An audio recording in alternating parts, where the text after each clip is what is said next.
Hello everybody, this is Mateo, and let's completely ignore the Runaway 5. Or not, he just pulls us in through the front of his car, apparently, rather than through the door or something. And it looks like there's no driver either.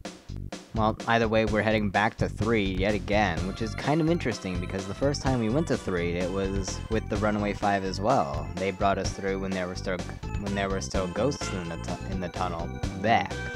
Now, why we need their help to go to 3 now, I have no idea, other than it's fast travel, although I could have just teleported there. That would have been even faster, so I don't know what's going on with the Runaway 5. I wonder if you could possibly, like, teleport straight from the Monotoli building and go to 3 that way, because you can actually use the teleport spell to skip certain photo locations that you would otherwise have to go through, because it's triggers right by the entrance of a dungeon or something like that. You can actually teleport right past them, crash into the entrance, and then immediately enter it and not have to do that photo. Something that the speedrun of this game does. So it's kind of interesting to see. If you guys want to check that out, you can go check it out. But just something that I know about. But I wonder if that works for the Runaway 5 as well. I didn't actually watch the speedrun for that long.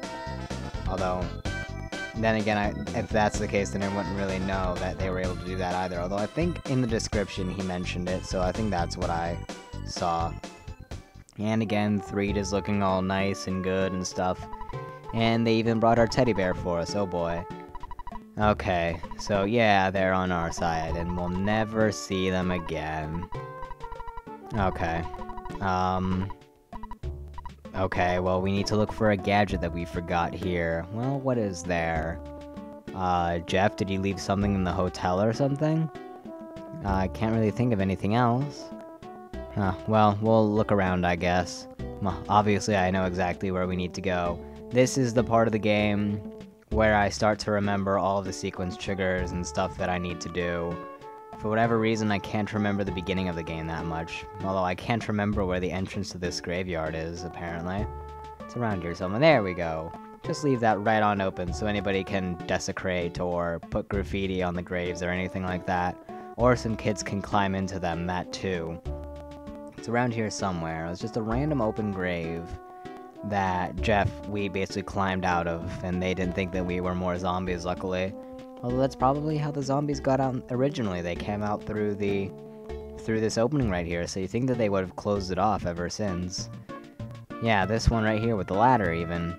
Like, no, zombies probably came out of that, and you would think that they would close it off to stop any more zombies from coming out after they've reclaimed their town, they being the people, but instead they just went here and painted over all the damaged parts and made it look okay, but I don't think that this is actually fully fixed. Jeff, can you fix it? Oh, okay. Couldn't we have fixed it to begin with? Why not? Why didn't we, honestly? Okay, well, there we go. The Skyrunner will take us back to Winters, okay. And so, let's go back to Winters, meet, Dr. Andernuts, Jeff's father. So yeah, let's go. Straight up out of the hole, and we can go flying back and have another Skyrunner scene. Oh boy. Because that was so exciting the first time. Although I can't quite remember if this one shows off new locations or not. I feel like it might play the last scene in reverse, because we're going to the place that we started at with Jeff before. But still, let's just go ahead and see. I feel like they do show off new locations, though, that you will see in future parts of the game, just because to make it somewhat interesting, because I mean if they show off old locations that wouldn't be as interesting. Let's see here. No, they're showing the old locations. Look, there's the desert yet again. Wasn't that such a fun place? And look, there's a treasure that I missed. Again, I don't care about the treasures there. It's way too big of an area. And there's another one. Again, I don't care. Although there is kind of an interesting thing in the desert that I kind of wish that I had shown. And that is, at a certain point, somewhere in the desert, there's a tiny black dot, and it's actually a black sesame seed. And I think there's a white dot right by it, which is, it's a white sesame seed, and they're like battling it out or something like that. They're just kind of standing there, but I think the story is that they don't like each other or something along those lines. I can't really remember.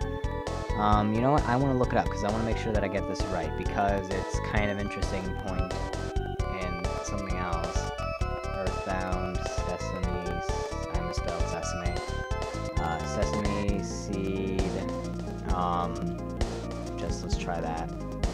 See if I get something. Let's see here. Here we go, the wiki. A side quest can also be attempted here where the player can talk to a black sesame seed up north and try to find the white sesame seed, which results in some witty dialogue. But I think that's about it.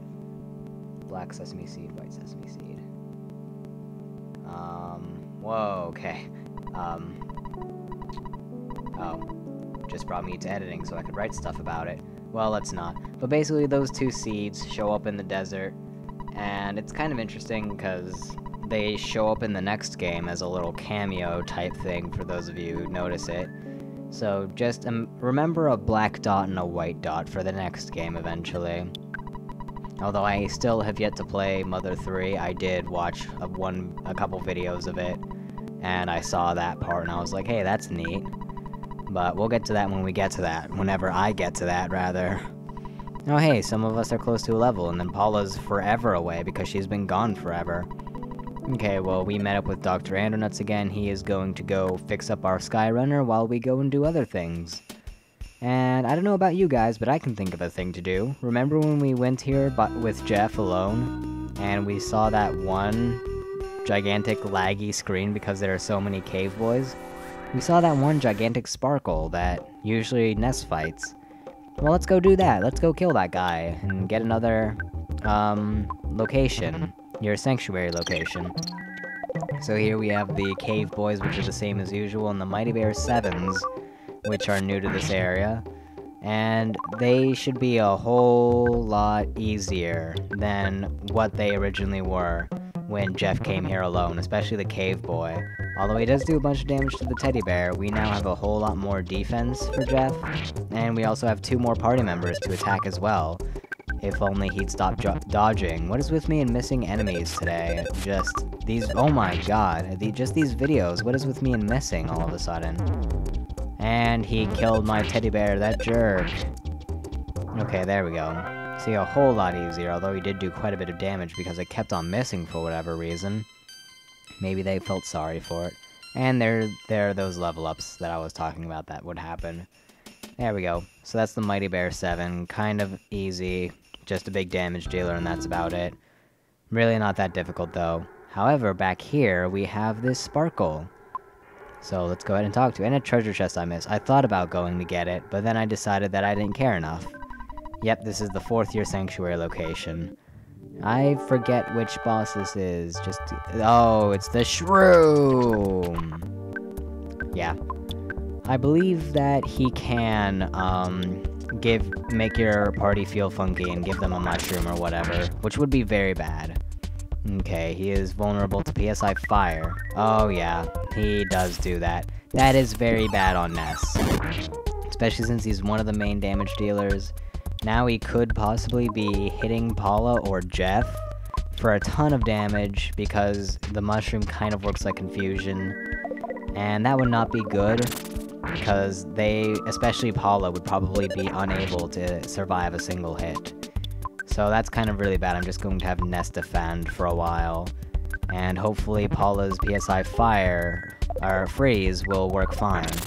Now, it said that he's vulnerable to fire, however, Freeze has the chance of solidifying the foe so that they don't do anything for the turn, so it's like a wasted turn. As well as she has Freeze Gamma, which does a ton of damage. And I think it does more than fire would at this point. If I had Fire Gamma, then maybe, but since I don't, and I only have Freeze, then we're just gonna go with this. And he keeps on solidifying, which is fantastic. Now the only damage that I'm taking is Jeff's poison. But he poisons shrooms and life ups. Other than that, he really doesn't do a whole lot. He's mostly easy, unless he happens to mushroom the wrong person. Like, if Ness weren't mushroomed, we probably would have killed him already, because Ness would be doing damage as well. But right now, I'm not willing to take the risk. Also, what am I doing?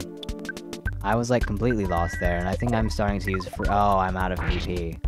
Okay, that's not good. So now everybody has a status effect of some sort on them. And it's time to risk it and use Nest to do damage, because I'm not going to be doing much damage otherwise. Only about 40 a turn, and he can easily life up that off. And if he does quite a few life ups in a row, I'll never be able to beat him. So we're risking it. I feel like using PSI powers has less of a chance of your shroomed guy hitting your party, but we're just gonna go with it. The bad thing, though, is that if Nest does attack the friends, the party, he attacks all of them with that. But luckily, I lucked out, and we survived. And everybody's poisoned, but luckily, once we get to the actual Your Sanctuary location, we're fully healed up, so that's good. Nobody will die because of poison, and even if they do, they'll just be revived with Your Sanctuary location. Now, let's just hope that my controls don't mess up and I accidentally leave. Also, here we go. I forget what this one is called. I think this is the Rainy Circle. The other one was the Milky Pond. I really don't know the names of these, to be quite honest. I know a few of them, but I don't think nobody ever really talks about these other locations. Like, nobody mentions the third one or the fourth one by name. Like, somebody mentioned the Lilliput Steps. And somebody else mentioned the Giant Step. I think that was Frank, actually. So, yeah, nobody really mentions these locations. So I'm pretty sure that that's the Rainy Pond or the Rainy Circle or something like that. And then the other one is the Milky Pond, the third one.